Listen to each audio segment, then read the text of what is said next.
And welcome to the Outdoor Ministries May call. It is May. There are 2 months until summer camp starts. I had to seriously give it a hard bit of thinking there. This call is being recorded, and so we will post this on the wearecamp.ca website so that we can share it with the folks who signed up but couldn't make it, and our other camping friends as well. Beth is going to present for a while and then give us time for some questions. And so today's topic is about, I don't have it written down, so whatever I told Beth is today's topic, which is staff training tips and tricks. Great. Is that my cue to get started? Well, do we want to do, get started. If you want to rename yourself, everybody, you can put your camp name in your window. That's helpful for everyone involved. Okay, so here is Beth Allison from Go Camp Pro. And if you can mute yourselves, that's even better. Unless, are we interactive, or are you just talking for a little while? I'm just talking till I finish the presentation part, and then I guess we'll be open for questions. So that'd be great if you want to mute. Thank you so much for inviting me to be a part of your call tonight. It is my very favorite time of the year, and the part I miss the most, not being a camp director anymore. It's that time when all of you folks are getting ready for the big grand adventure, as Joe just said, is less than 2 months away. We have a lot to cover in our time together tonight. I teach a designing staff training course with my 2 Camp Code podcast co-hosts, and it's actually 12 weeks long. So we're going to do this a little bit shorter. So I'm going to dive right in. I do have some online handouts for you tonight, so I'm going to email them to Joe immediately after the call, if that's okay with you, Joe, and then you can disperse them out, as well as I'm going to have some podcast episode recommendations for you. So you're likely going to want to take notes so it makes sense to you if you're one of those people that likes to take notes. And I'm also going to suggest some homework for you too as we go along. Whether you do it or not is totally up to you, but so you can plan your very best training ever. So I'm just going to share my screen here so you can see some pictures. We'll do that. All right. And is that showing up as a staff training picture? Yes, thank you, Joe. Appreciate that. All righty, so we'll do that. I am one of those people that actually lives for leadership training. It is what gets me jumping out of bed in the morning. And as a camp director, it was without question my very favorite part of my job. I love the challenge of developing a new and supportive community, of bringing people together with a common purpose, and providing opportunities for my staff to see the glorious potential in themselves. And truthfully, and I don't say this to a lot of people, but I was always just a little bit sad when training ended and the world that we had created was actually invaded by campers. So for me, there are a few things that need to be done before you seriously begin planning for training. And they may not seem as important to you as figuring out how you're going to fit all the info you need for your staff to know into this year's schedule. But I guarantee that if you do these first, they will transform your training into something really phenomenally valuable. So before you start training for this year, I would love for you to take a moment and decide on your answer to this question. What is your why? Why are you serving at camp this summer? So I'd like you to take a few moments to write yours down tonight or tomorrow or in the next few days. This becomes your own personal mission statement, and it'll help you in this crazy time of year to stop and breathe and remember why you started all of this in the first place. It's also something you really must share with your people either before they arrive at camp or on the first day that they arrive. It'll really help them to help understand you and connect with you. So that's homework number 1, write out your why. To have the very best plan for training, you need to begin at the end. So before you develop your orientation this year, you have to decide what you want things to look like, sound like, feel like, taste like on the last day of summer, and then work backwards. So if you want your staff to feel like they accomplished something, you need to insert intentional opportunities to measure goals. If you want them to be a close-knit family, you have to build in time to team build and connect every single day of the summer. If you want them to put their campers first, you need to teach them about servanthood and create lessons that focus on putting other people's needs before their own. So work backwards, reverse engineer it, and figure out all of those little steps that need to go into creating the summer that you want. Before you get into all the little steps, you first need to create your vision. So if staff training were over and it was absolutely perfect, what would it look like? How would people feel? This is your vision. So here's an example of what I would want to say to you if you were my staff at the end of this summer. Isn't this an amazing feeling? I mean, look around the room right now. Look in the eyes of those people that you have worked with, struggled with, occasionally disagreed with, laughed with, cried with, played with, sang with.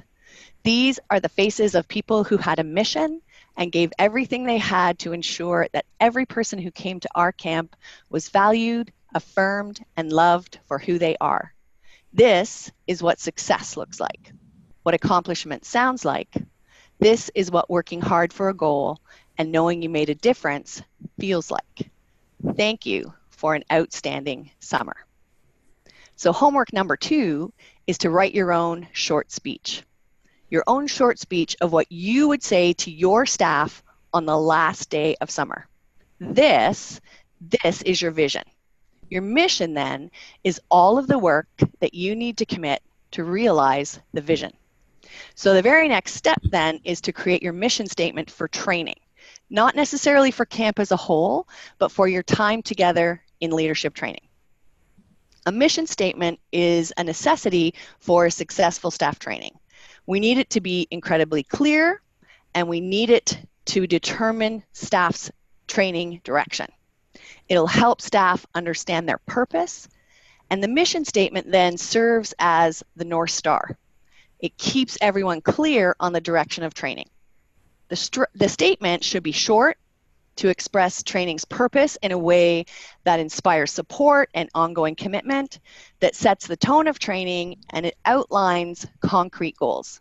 So that's homework number 3, is to write out your mission statement. And don't panic, there aren't like 17 or 18 homeworks, just 5 in total.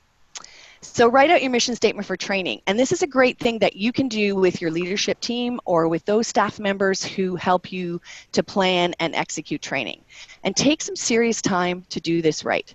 This is how you're going to measure every single piece that goes into your staff training planning. Looking at your mission statement, are there changes that you'll want to implement this year in the way that you do things? And there should be. We as youth development professionals should always be looking to change, not necessarily because things were bad or wrong last year, but because there are always reasons to grow and to get better. So before we create that schedule for this year, before we haul out the manuals that we may be just tempted to read from, or those old standby sessions that we seem to do year after year, we need to be clear on the end goal of what we're trying to achieve. Camp is one of the very first places that staff learn that good things come from intention. Camp magic is that indescribable feeling that we're all trying to create, but it actually has real intention behind it. So everything we do should have a purpose at training. Everything. Think about the transformation that you're trying to create in your staff. That should be your focus. You will never teach them all they need to know before campers arrive. They will always have questions after week 1. They will have questions 30 days in. Some of them will still have questions for you on the last day of camp.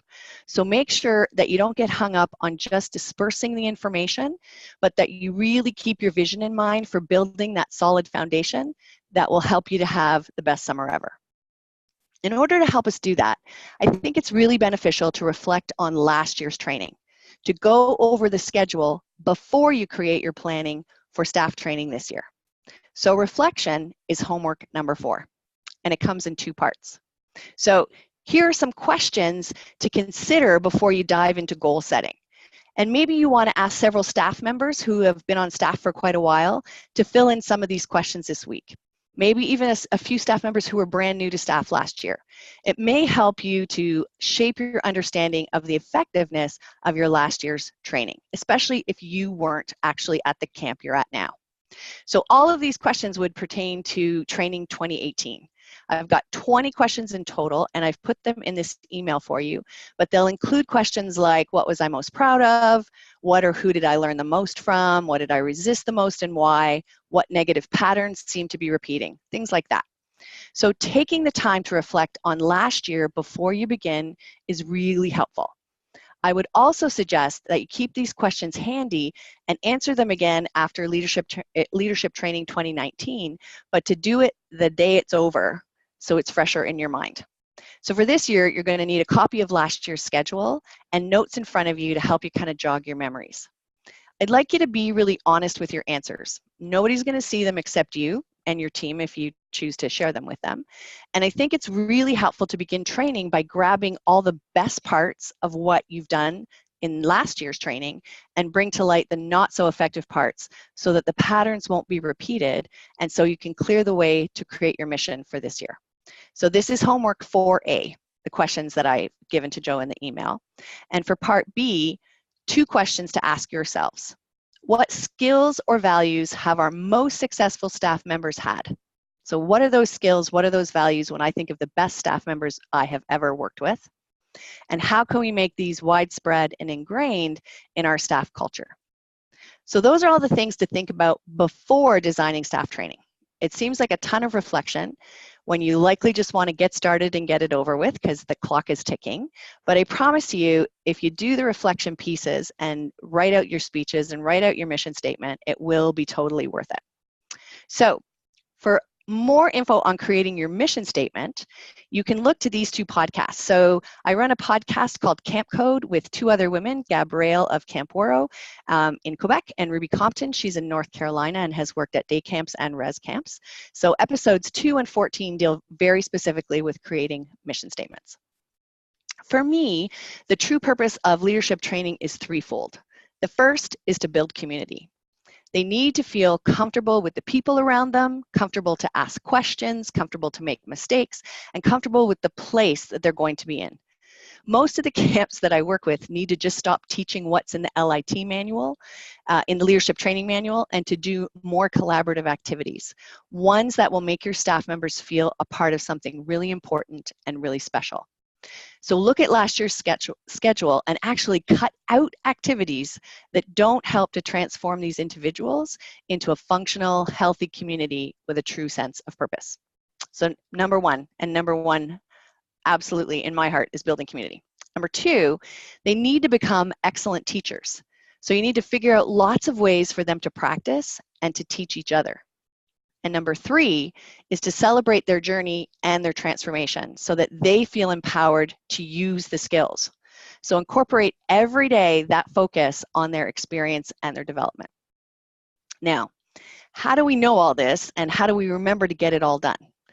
Well, I wonder if in this short time we have together, we can think about staff training like building a house. So your mission, which you're going to be working on in the days to come for training, is the foundation on which everything is built.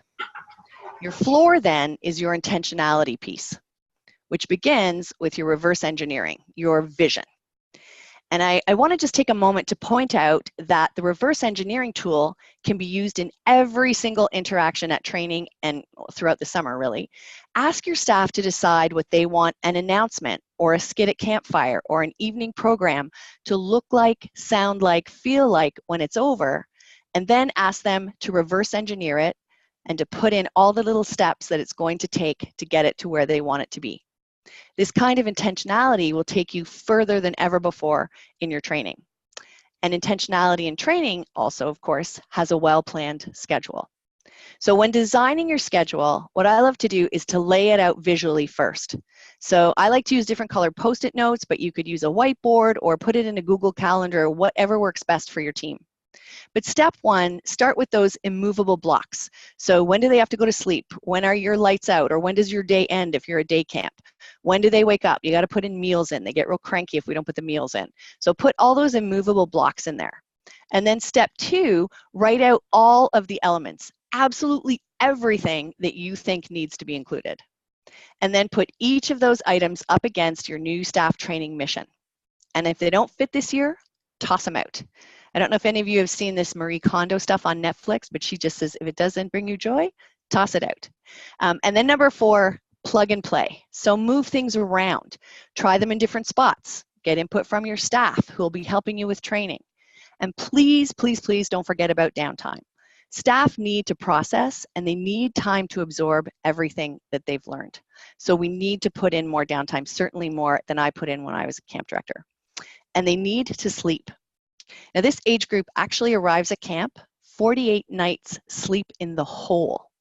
And then we run them from sunup to sundown and way past sundown if you're a residential camp during training, and expect that they'll be ready and rested for campers. Young adults actually need 10 to 12 hours sleep a night. So think about that as you're planning your schedule. You will likely never find that amount of time, but you very likely need to ensure that they get more sleep than they usually do during staff training. And as you're looking at the day and you're playing with those blocks, ask yourselves these kinds of questions. When are people most ready to be presented things? So head and heart ready for spiritual things, for new things. So research tells us that people learn best in the morning, for example. Hard work. When are they ready for nourishment and rest? Research tells us that after lunch is when a good time when our bodies are ready to just relax and to process some stuff that we've been learning. When are they ready for community building or reflection, sharing stories and celebration? When are they ready for deep connection or teamwork or vision or purpose or providing feedback? You can look into the 8 Shields model for more information on the best times of day and evening for optimal learning. And I've put that link in the email to Joe. So if that's of interest to you, you can look up more information on that. There's some really neat things that I hadn't thought about in terms of planning staff training and getting my staff ready to go. And you can also look to podcasts 9, 11, and 47. They specifically talk about ways to design schedules that can be a bit more creative or to work better for your staff, particularly for this Gen Z generation. Being intentional with positive rituals will also help to reinforce your community building as well as your learning. So in its everyday life use, it's very common that people use rituals interchangeably with routines. But there's one important difference. One of them makes meaning and the other one doesn't. A routine is any set of actions done on a regular basis. So think about how many of those we have in a camp day. A ritual is an act done in a particular situation and in the same way each time that you have imbued with symbolism or meaning. So the purpose of a ritual could vary. It can help us to transition from one stage of life to another, like the beginning or end of staff training, for example. It could solidify belonging in a community, like the one that we're striving to develop during staff training. Ritual at its core helps us to carve out special moments of our routine and sparks of meaning in the everyday. So a ritual is about taking time out to honor what's important to you and to your camp. So why bother to think about these things at all during training? Well, rituals have a lot of value, including some combination of the following. Number 1, community. So when you practice a ritual that others have practiced before you, or that others are practicing at the same time as you, the actions make you feel connected to them. And it takes you out of yourself and it makes you part of a larger whole. And empowering this generation to feel a part of something greater than themselves will not only help them, but will also help you to deliver the very best summer program possible. Number 2 is awareness and intentionality. One of the main components of a ritual that distinguishes it from a habit or a routine or another repeated action is that it actually tells your consciousness that something special is happening. It turns a special part of your brain on. So you become more aware of what you're doing and more intentional about what the meaning and symbolism of your actions are. So this awareness breaks us away from thoughtlessness, from repetition, from monotony, and ideally it makes us tuned into higher meanings. And of course, number 3, spirituality. So ritual can help people feel powerfully connected to that which they cannot see but can only feel through their soul. And camp is one of the most perfect places, in my humble opinion, to experience with your soul. And these are the moments of connection that your staff will never forget. So that we're really clear, ritual is not simply habit or routine. There are tons of habits and routine that happen at camp every day to help people be safe, to make the day go smoother, to help people know where to go and when to go, and so on. Routine is those repeated actions. But ritual is action with symbol or intent or ceremony. It has awareness and it has meaning. So we, along with members of our leadership team, can tune into the practice of discovering or designing moments in staff training that are right for bringing meaning and values into their actions. And positive rituals can be great for developing a behavior change, giving staff an identity, or enriching an experience. So throughout the summer, and of course beginning with training, you can incorporate ways to create new moments to spark something meaningful. Intentional summer camp community will have rituals in each of these 4 quadrants. So as you're thinking about creating rituals for training, you can use this grid as a guide. So maybe for this year, if this is totally brand new to you, and I doubt that it is because summer camps are pretty great at having really good rituals, just make sure yours are super positive, is if it's new for you this year, just having one in each of those 4 quadrants will be a really great step.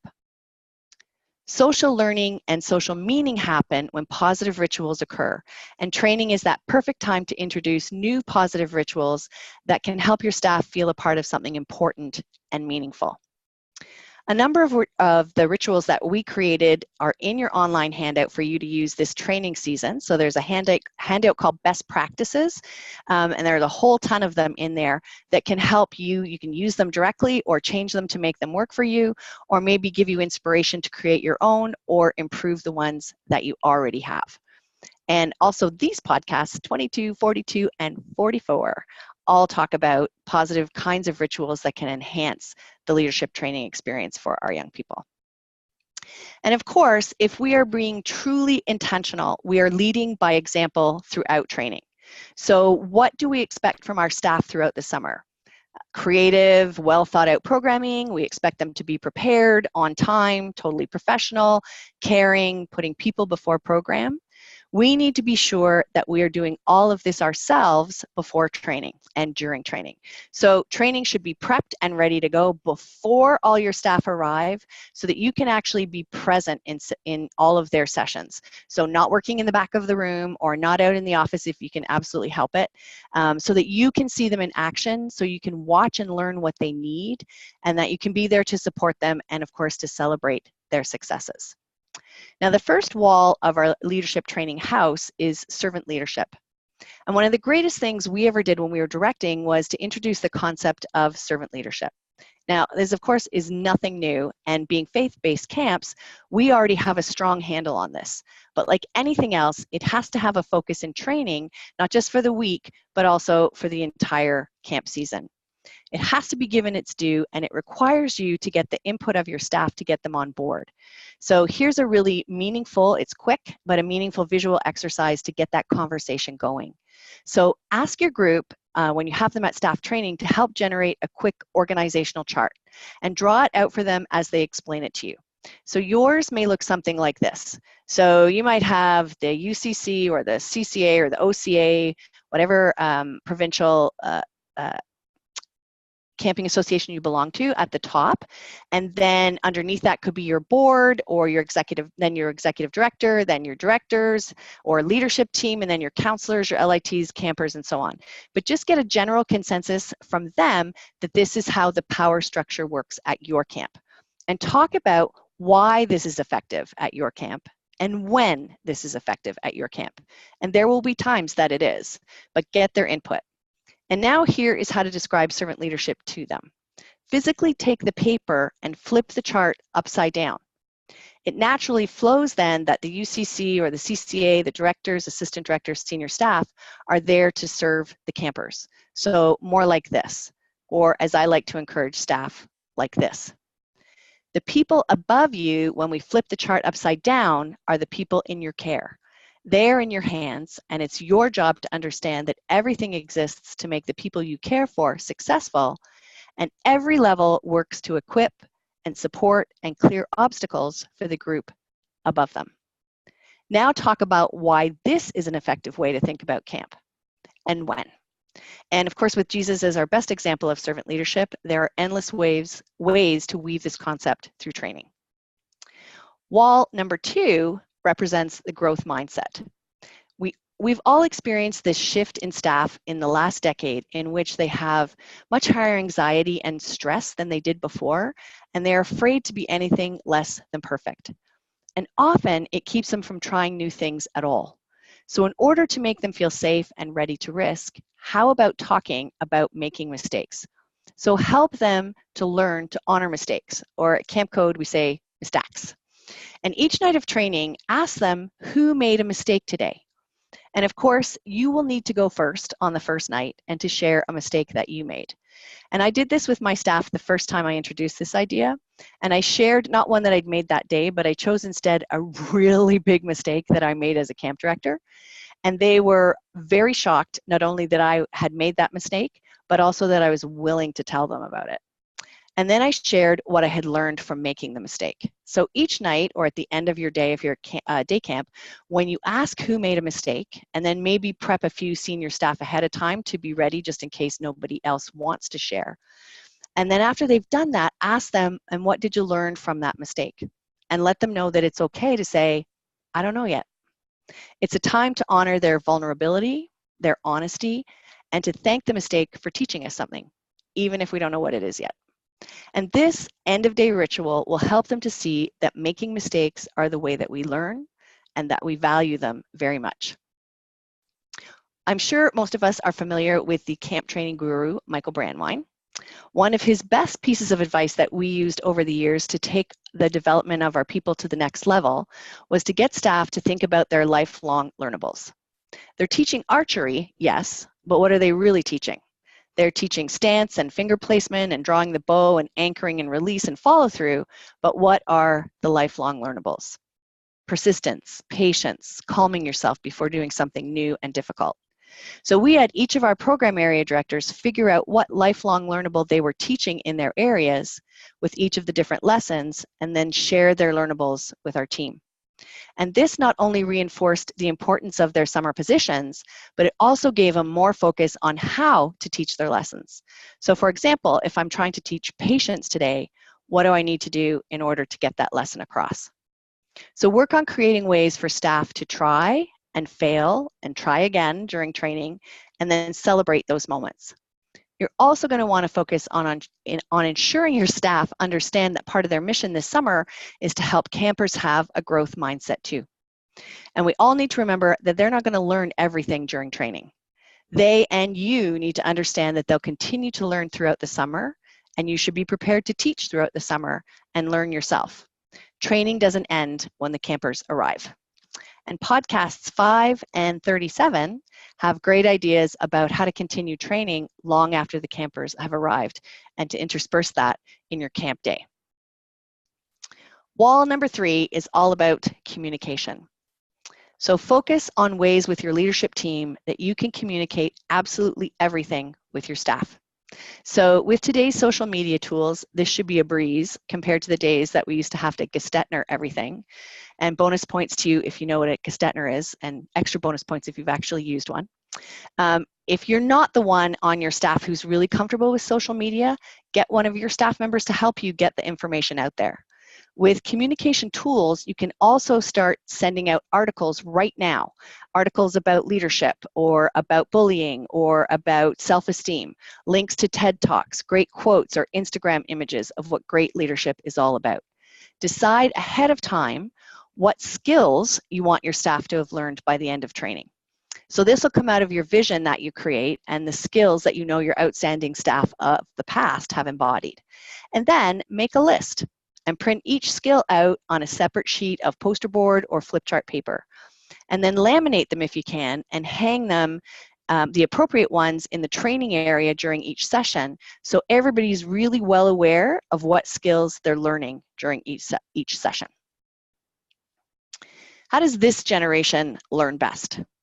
Really and truly in short little increments.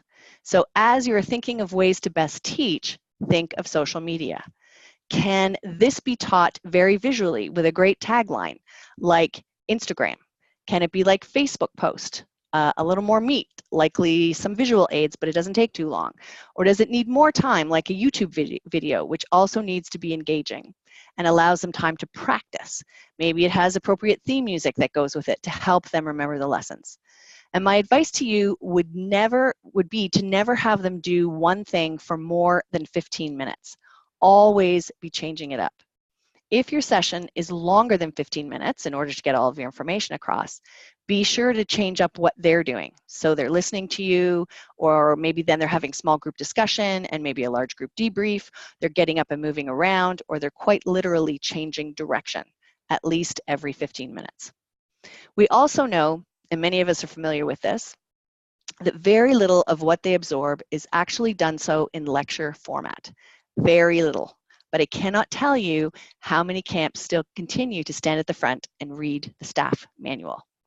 So we know that people who are lectured at retain 5% of information, and those who read something, 10%, those who see or hear an audio-visual presentation, 20%, a demonstration, 30%, group discussion, 50%, but those who practice by doing actually absorb 75% of the information, and those who teach it to others retain a whopping 90%. So please, please, please keep this in mind when you are planning training. One of the biggest complaints that I hear from directors these days is that their staff don't seem to take initiative and do something. And I think that this actually stems from their anxiety and fear of imperfection, which is an entirely separate webinar in and of itself. But please take time to communicate to them during training that they are empowered, that training is all about preparing them to make the calls, to make the decisions, to take the initiative. If you have to, knight them to give them the power or create some other positive ritual, but be sure that they understand clearly your expectations for when they should make their own decisions and how.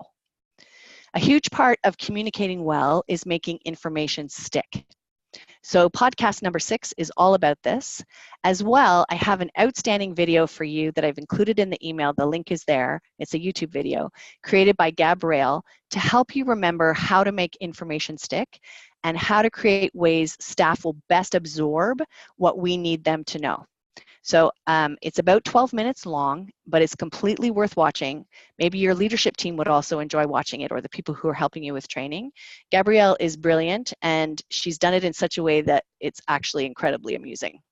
So be sure to grab their attention, tell them stuff, do stuff with that information, recap and reflect. Here are a couple of other quick ideas. Teach your staff to cheat. So unlike school, looking at other people's notes during staff training should be completely encouraged. We want to share all that we know. We all want to be successful. We all want our return staff to model asking what others put down in their notes and thanking them for sharing.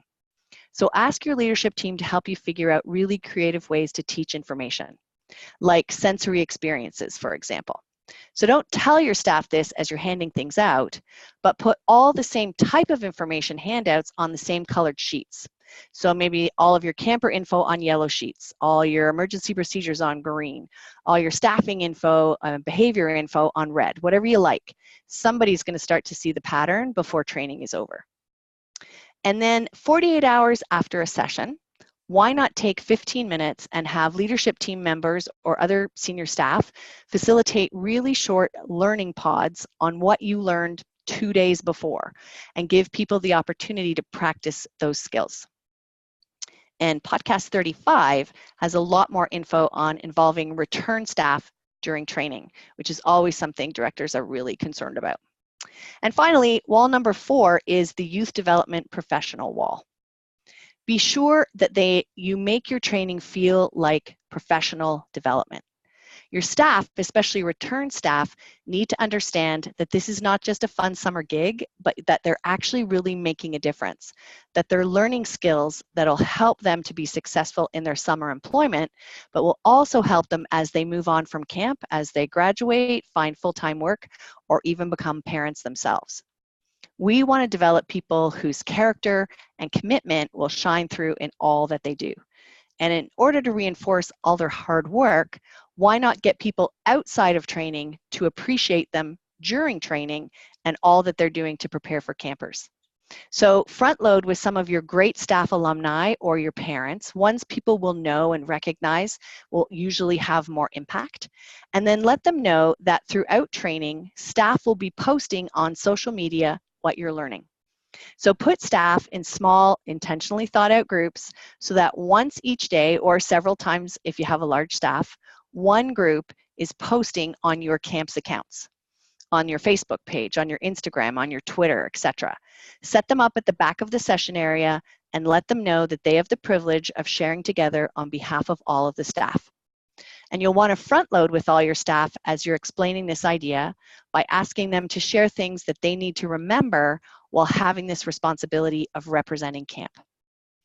The alumni and the parents that you've front loaded with can be ready to respond either in real time or in some other time during the day. And at the end of the session time, when you've been having a group post and tweet, ask them to read any responses or feedback that they've received. And I would also ask maybe after a meal time to read the other responses that may have come in after the session and later in the day. Hearing from the outside world really helps them cement deeper connections to their roles this summer and makes them feel like people outside of camp understand what they are working so hard to accomplish. Having daily tweet teams that are getting out your message of training also instills in staff the idea of using social media for good. It's an opportunity to change the narrative that is so often out there that young people do not care about anything other than themselves. You may even want to introduce the idea of creating tweet teams by asking the staff to brainstorm hashtags that they would like to use over the course of the summer. So give them the reverse engineering task of creating hashtags they hope would tell that positive story of your summer together, and then use some of them throughout training and even throughout the summer. Why not get your staff during training to verbalize their why? Why are they working at camp? What's their purpose, their cause? Give them time to do it on their own, to then share it with a partner, and then plaster it all over the walls at camp for parents and campers to see when they arrive. Maybe it's something you can have them do before they get to camp and send it in to you so you can post it for their arrival at camp, or have them creatively do it and bring it with them and then post it when they get to camp. It'll make them think, it'll help them understand what you're looking for, focus on their purpose, and it'll be something that you can circle back to throughout the summer if they're getting off track. There should also be time during training to have an open and honest discussion with your staff about lots of things, but this one in particular. I would choose my timing very carefully to be sure that people were in the right mindset, and I would absolutely be sure that we were all standing or sitting in a circle when I did it. Hearing that this is a hard job, maybe the hardest job they will ever have, isn't something they should be hearing for the first time when they get to training. No doubt it's on your website and your applications and your hiring process, but it's time to reinforce this message. Hearing from returning staff who've been front-loaded and prepped to share is really impactful. Have a few people talk about how hard the role of summer staff member can be, but have them end, of course, with reasons why they're back and why they love it so much. And at the end, you can ask your staff what the decision to be on staff means. So ask them, what are they giving up? Make a list together. And after you hear their answers, explain that saying yes to camp means they will need to say no to other things, like maybe seeing less of their friends during the summer, for example. There will be choices to be made, and they need to hear that camp means sacrifice, and there will be days when it seems more than they can handle. And now have other senior staff prepared to share stories of how they can get the absolute best out of their summer. So you may even want to ask new staff for their ideas. Hearing this from one another is really effective. So for more information on nurturing youth development professionals, we have 2 podcasts, 7 and 32. So we got our foundation, we've got our floor and our 4 walls. It's time to get to the roof. And it has 2 parts. And the very first is kindness. And we need to tell and show our people that they are worthy of love and belonging. And it sounds so simple, almost too simple. But promoting and creating an atmosphere of kindness takes some real thought and effort. We need to make caring for others a priority in all of our programs. Why? Well, it's been a long day. As a society, we often tend to prioritize our children's happiness and achievements over their concern for others. Campers need to hear from us that caring for others is a top priority. And in order for this to happen, of course, the staff need to hear this from us too. There are so many ways to be intentional about this, and I find that if we start with staff and make them truly experience strong and intentional community, they will in turn pass this along to the campers. Excuse me. I've given you all kinds of ideas to help you intentionally insert kindness into your programs in the handout that I've given you. And you can't just make kindness become a part of your community because you are a nice person.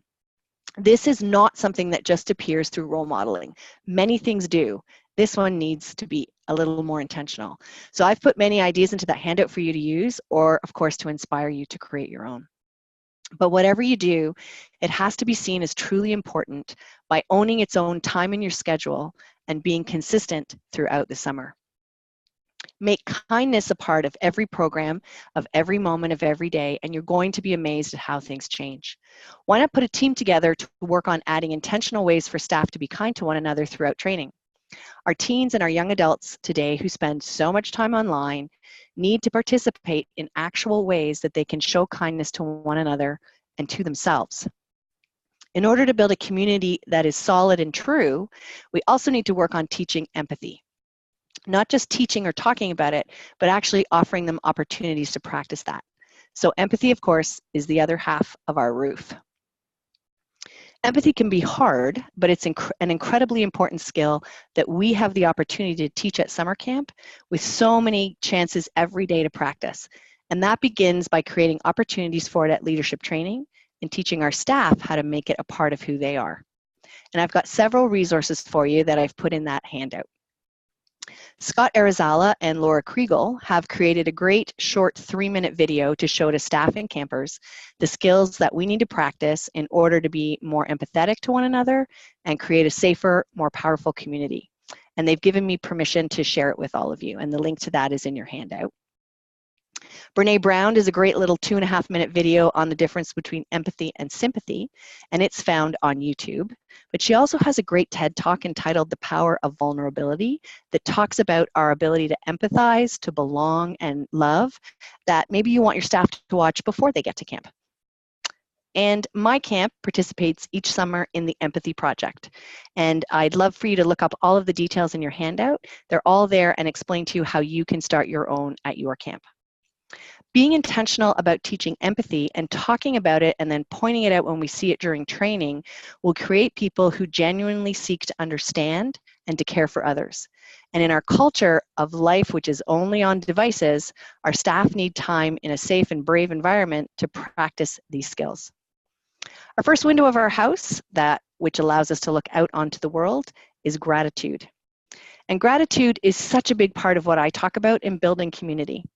The benefits of practicing gratitude are nearly endless. There are scientific studies behind it that show that people who regularly practice gratitude by taking time to notice and reflect upon the things that they're thankful for experience more positive emotions, feel more alive, sleep better, express more compassion and kindness, and even have stronger immune systems. Exactly what I would want from all of my people. And the best way to reap the benefits of gratitude is to notice new things that you're grateful for every day. So during training, why not have your staff write in gratitude journals or create a gratitude jar and give them time each day. So this is the key point, to fill things out on paper and put them in the jar to be read at the end of the day. And this is also something great counselors can do with campers, so you're just instilling really great habits in your staff. But the key again is to build in time every day to do this. We did it at the beginning of staff Bible study every day when the staff filled in their gratitude journals, but it could be done during daily meetings or at the end of a meal or whatever works for you. And cabin groups could do it together at the end of their day. And at the end of every evening during staff training, we had fireside chats. And the details of how to do that are also in your handout. So create opportunities for them to see and to hear and to feel how much they're appreciated and valued. And of course then, our counselors then ask these same kinds of fireside chat questions each night before their campers went to sleep. And of course, day camps could do this before kids head home for the day.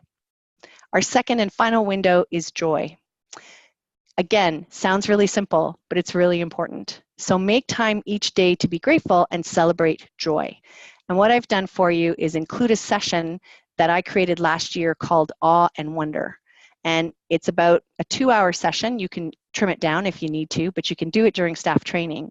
And it allows your staff the opportunity to not only understand the importance of awe and wonder and the joy in finding those, but it also helps them envision how to get the best from their summers by reflecting on where they spend most of their time and prioritizing new ways in which to find more joy. And this too decreases the anxiety levels that our Gen Z staff are feeling these days, and it will help to role model to our campers whom we hope to grow up to be future staff. So there is a separate attachment in the email handout that comes an attachment at the bottom of the email, and there are 2 pieces for that, how to do and run the session and the slideshow that could go with it if you so choose. Our door becomes one of the last categories to training, and our door represents difference makers. Our way to take what we have learned at camp out into the world and become people who actually make a positive difference.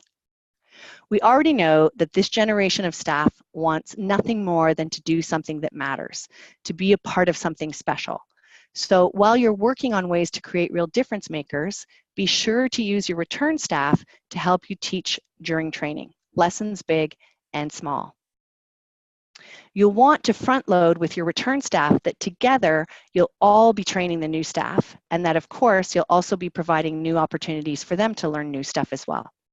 So teach your return staff to role model the desired behavior that you're looking for in your new staff. So even though returning staff may be able to literally roll out of bed and be at flag or at breakfast or your first session of the day completely ready to go in under 3 minutes, we want to explain that new staff can't pull that off. So you need your return staff to help role model getting up a few minutes before the bell, making sure that they have their pens and their binders and any other supplies that are required for the morning. Have your return staff take notes during all of their sessions, even if they could actually teach some of it themselves and don't necessarily need to take notes. They're role modeling how to be a successful staff member. And ask them how else they think they can role model for your staff. So things like not sitting with their friends during sessions, but with new people, or asking new staff how they felt after that last session, or if they have any questions about what you just learned, or maybe inviting them to do something with them between sessions. Communicating your message throughout the year in all of your social media and your contact with staff and campers and families and neighbors and donors allows everyone to understand your purpose and your mission, and it makes people want to be a part of something really important. So you will soon, if you haven't already determined your mission for training this year, so you should already be getting that kind of stuff out there to your staff and to all of those other people as well. So I have a whole lot of ideas for you on how to do that. I created a staffing calendar that I've included for you as part of that best practices online attachment. And it has activities for you and for your staff for each week of the year to continue to build a strong and purposeful community. And for our final piece of the house, we have our chimney. And to do staff training right, we have to inspire and empower and leave our legacy. So I've designed my training house with legacy as its chimney. Our legacy is what keeps us warm, it's what makes our house a home, and we can each add our own stone to build the chimney. So during training this year, I would highly recommend doing a session on legacy. And I've developed one that I've now done with quite a few camps, and it has worked each time exceptionally well. It is also in your best practices handout, and it's about an hour long. And what it does is it allows staff the time to focus on something much bigger than themselves. It helps them to put their time at camp into the grander scheme of things. And it creates an opportunity for them to develop a respect for the past and those who have gone before, and to truly reflect on the legacy they would like to leave when their time at camp is done. It also allows time to discuss what could happen to your camp, its reputation, its future, should anyone do anything truly selfish and thoughtless this summer. Having this kind of truly intentional time to focus on what your staff can give to camp and how they wish to be remembered really further strengthens that sense of purpose and reasons that they would never want to do anything that would hurt your camp or its mission. We always have to remember that nobody cares about what we do until we give them a compelling reason to care. So we want to build that into our training, and our summers will be amazing. So just a few final tips as I wrap up here. 1, be intentional and consistent all the way through training. When I first started directing, I was super great at being really intentional, and my consistency waned every single day of training as other things came around and as I got more tired. So do your best to be consistent. Build a staff training library. Whoops, my slides there. There we go. A binder of what was taught, what must be taught, and the resources that are needed to do so. So each year you can add to it as you go and have a staff training binder specifically for emergency procedures or specifically for teaching ages and stages or whatever it happens to be. Create boxes of supplies for each session and color code them. So you might have, this is how we teach all of our duties, or this is how we teach bullying and how we handle that. Okay. Figure out what can be done ahead of time and send it out now. Use the internet for good. I wish I'd had more opportunities to use it when I was directing with all of the amazing programs that they have now. Figure out what can be done simply by doing. So don't waste valuable time teaching the summer schedule. Plan training around it and let them learn it by living it. Divide and conquer. You do not have to do it all by yourself. And in fact, if you try, you are missing the point of training if you don't let your other staff members help you and learn how to do it themselves as well. Listen to or have your staff listen to Camp Code podcasts before training. They are all free. They deal very specifically and only with staff training at summer camps. There are 5.5 seasons on tips and tricks just about leadership training. And Gabrielle and Ruby Compton are completely brilliant, so they've got some great ideas in there for you. Connection is why we're here. It's what gives meaning and purpose to our lives, and this is what it's all about. So we want this to be our #1 focus of training. We want to challenge our staff to dare greatly, to be a part of something bigger than themselves. So we need to be able to inspire them and create in them a desire to help us fulfill our camp's mission. So I encourage you to create a solid foundation, to be incredibly intentional with your floor, to include at least one of your 4 walls, the roof, the windows, and the door in every part of training, not just every session, but every song, every game, every skit, every announcement, at least one of those parts. And you'll have a training that's even better than your vision and a mission that will come alive before your eyes. So build your house and put out the welcome mat. And one last piece of homework for you in the coming days. Take some time to fill this in. 3 to 5 years from now, my staff still know, they are still able to do, and they still find value in. This is the real begin at the end work. So there's the end of my presentation part, but I am happy to answer any questions that you may have either about stuff I spoke about or other staff training questions.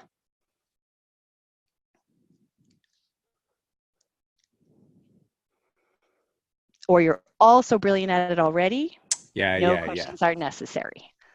Great. I just had to find out how to unmute. I was going to ask you, but then you wouldn't have heard me.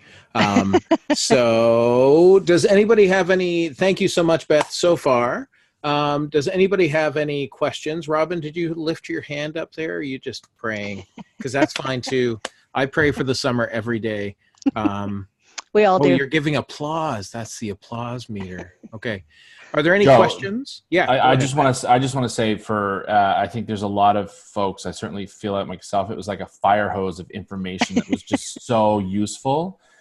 And it was just to have you here is really, really beneficial. And I think we could be here all night long. But I just wanted to say thank you. And, I think folks are still trying to process all the things you said. And so totally fair. Just trying to figure out, maybe there might be 1 or 2 questions that probably if you're thinking it, there are other people that are thinking it. So, yeah. Beth, I had a question for you about rituals. And so you showed the quadrant section of rituals, and every camp has rituals. Of course. So going to morning watch or going to Vespers or having campfire every night, those are all rituals that create meaning. Mhm. But my question would be, are there specific rituals for staff training that you see as valuable? So meaning, I know last year that our camp director did a different name tag ceremony because we have our special name tags at Pierce Williams that are hand cut. I wondered about the idea of daily thank yous for staff, daily thank yous that anybody can do right after dinner. And that seems to be a ritual where it's a gratitude and people get public recognition. Yep. Absolutely. So I would throw in at least one in each of those 4 quadrants during training. Okay. And I'm sure there's some that you folks all do already, but like fireside chats, which I didn't get into because I literally was trying to cut down 12 weeks of a designing. I spent more cutting down time than I spent preparing for an 8-hour training I'm doing next Monday, because it was very hard for me to be a little short and not leave stuff out. I just kept pulling stuff back in and cutting it back out. But fireside chats are something that we did every night at the end of campfire. So we would do campfire every night, Vespers. And then I would ask a question. So it was a different question every night. But it was one of the most powerful moments at staff training. And I would start with something really easy, like, who do you have to thank today? So something like what you were talking about, Joe. But then the next night I might ask, who did you see do something that nobody else noticed that we should recognize today? Who did you see take a risk today? Like I changed the question up every day, and I literally every night had to cut it off because they just would. I had a staff of about 70 or 80, and they would just keep going for hours if I had let them, because they just wanted to share that. And I usually had some senior staff prepared with a few answers on the first couple of nights to make sure that people were sharing and to get the new people comfortable. And I also had very senior staff members sort of taking note of who got mentioned, so that by the halfway through the week, they were making sure they were mentioning people whose names hadn't been mentioned yet in some form of recognition. I would also say there are rituals that you can really create and design. So I would create a really powerful end of training ceremony. So whether it's a knighting or a commissioning, we used to have a commissioning service that we combined with worship every year. Or a way to, stuff that has candles and like lots of visual kind of things happening to make them feel a part of something really important. But I'd also have your mind open to creating rituals that just sort of happen. So one year, for example, it was dry as toast and it was like 35 degrees and we hadn't had rain up in Muskoka for a month. It was awful. And all of a sudden it started to rain in one of the sessions I was teaching. The heavens opened and it just poured. And so it was not thundering or lightning. So we just sent everybody out to jump in the puddles because it was just so hot. So we just sent them all out. And as they played in the rain, I remembered that we had purchased all these little glass bottles with tiny corks in them. I don't remember why we did it, something for arts and crafts. So we ran up to arts and crafts and got them, and a few of us stood behind the lodge and filled them all with water as this was happening and everyone else was playing in the puddles. And so at the end of the week, we handed them out on necklaces so people wore them for the summer to help them remember that life is about learning to dance in the rain. So just little, like keeping open for rituals that can come across that will be unique to your year, but also planning ones that are of greater magnitude, like a big commissioning service that they have heard about from staff before and they can't wait to be a part of when they're on staff, but not a lot of those, like one of those big ones every training. So something that they're eager to be a part of because it's that community connection. It's that piece where they feel like they've transcended that moment and nobody else around them has experienced that before is how they feel. Awesome. Does that answer your question? Mm-hmm. Okay, there are lots of others in that best practices handout, but positive rituals I found to be something that really sort of moved us up a notch once we felt really comfortable with the stuff that we were teaching. It was a way to really connect people and to solidify that community and purpose. Okay. Are there any other questions for Beth while we have her on the line? Everybody knows or is super excited or is overwhelmed. One of the one of those from above. With that being said, I'm sure, Beth, if we email you quick questions, those 100%. you need to give quick responses, so you're not overburdened by our questions. But with this many questions, I don't know. So what I would like to do is thank Beth Allison for coming tonight. So give her a round of visual applause. We'll do that. That's awesome. Thank you so much. You're most welcome. I did pull my slideshow down one slide too early because I did have my email up. Okay. So sorry about that. So you can all reach me either at beth@gocamp.pro or beth@camphacker.tv. Either one of those I will get, but apparently I'm not going to get GoCamp Pro from Joe, apparently. Life goes on. But I'm happy to answer those kinds of questions. And if I don't have the answers, I'm happy to point you in the direction of people I think may have ideas for you. That's one of the things that we've benefited from doing this podcast, is just gathering ideas from lots of other people. That is awesome. The podcasts, as I'm sure you all know, because you know that Joe is on a great Camp Hacker podcast, but the staff training one also has all little blurbs on it. So you can read through them and see if it's something that might be of interest to you and skip over the ones that are not. That's great. Okay. Thank you, Beth. We're going to move into some announcements and things before I know that we're at our time, people. Matt, did you want to talk about the Great Gathering? Just that if you have, everybody should have, from what I understand, everybody who had applied to the fund through United Church of Canada should have received notice as to whether or not you received those funds. And if you have, I would highly recommend that you register for the Great Gathering if you have not yet. It's filling up quite quickly. I think we're over 170 folks who have registered, and we know that there's a lot more that are coming in. So please register if you have not done so yet. For those people in southwestern Ontario or southern Ontario, being anywhere apparently to the Great Farmers Almanac from Thunder Bay South, we are trying to get a bus/vans together to travel to the Great Gathering in November.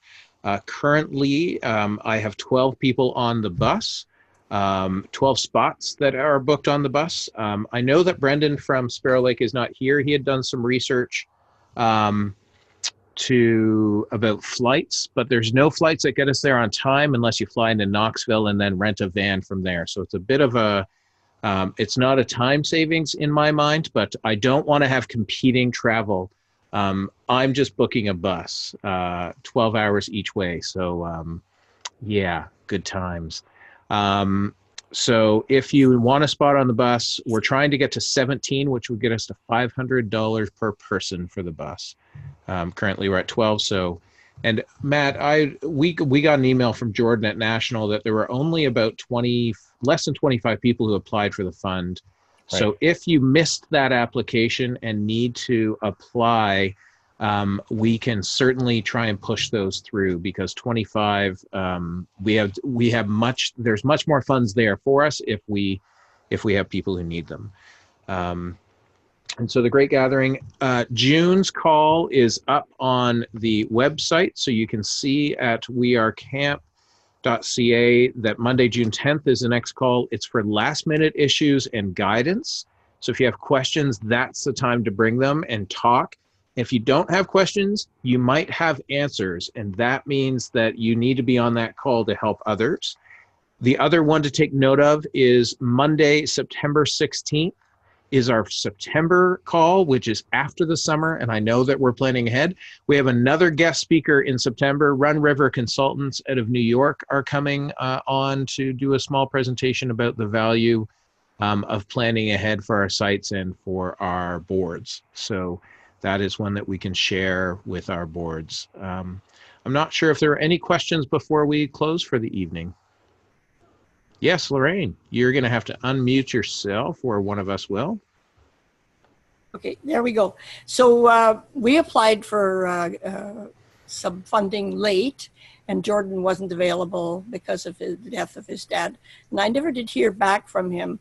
We have a board member that's going to be in the area, and she hasn't registered. So, so I guess, should we do both? My advice would be to email Jordan and Bev, because Jordan is responding to his emails again now, Okay. and is back in the office. And Matt is, as the registrar of the Great Gathering, there is, right now, the challenge is that if you wait too long to register, you might not get the accommodations that you would like. Okay. And so I know that I have we're taking 4 staff from Pierce Williams. And so I need, if people are looking for a room guest, I have 1 female that needs room people. And then there will be a Facebook group that's set up soon that will help people find roommates who are going to this. And currently I have 3 males. And are the most 4 in a room? Yes. Okay. Great. Thank you. Perfect. Thanks, everybody. This is awesome. I love seeing you all. And I am now going to try and get Beth's email. I will get it up by end of day tomorrow, and I'll send an email out to the group over MailChimp and go from there. She did put it on the group chat there. So she put the download? Sorry, no, her email. Oh, her email. I mean, the package that she's sending, I'll post online. And this video should finish recording shortly, and we'll post it online too. So if you have no questions, thanks so much for coming in. See you, folks. Good day, friends. Bye.